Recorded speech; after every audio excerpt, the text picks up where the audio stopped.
इमरान खान सिर्फ जेल में है और वो लोगों से इंटरेक्ट नहीं कर पा रहा। इमरान खान लोगों से बराह रास्त मुखातिब नहीं हो पा रहा। ये है असल प्रॉब्लम लोगों का।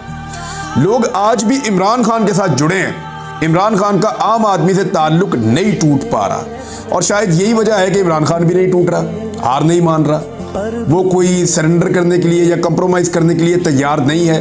हालांकि बार बार मीडिया के जरिए से ये पैगामात पहुंचाया गया कि इमरान खान जब तक माफ़ी नहीं मांगेंगे, जब तक नाक नहीं रगड़ेंगे, तब तक इमरान खान की बात नहीं बनेगी। ये बार बार कहा गया, लेकिन हमने ये देखा कि सारा नुकसान उठाने के बावजूद इमरान खान ने पब्लिक के जोर पे 8 फरवरी को इलेक्शन जीता और 9 फरवरी को 47 की पर्ची के ऊपर उनको इलेक्शन हरा दिया गया। इसके बावजूद उन्होंने कंप्रोमाइज नहीं किया।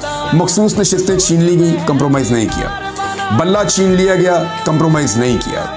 इस सिचुएशन में अगर इससे आधी मकबूलियत भी नवाज शरीफ की होती ना, तो नवाज शरीफ 10 डीलें अब तक कर चुके होते। वो तो बगैर मकबूलियत की डील कर देते हैं।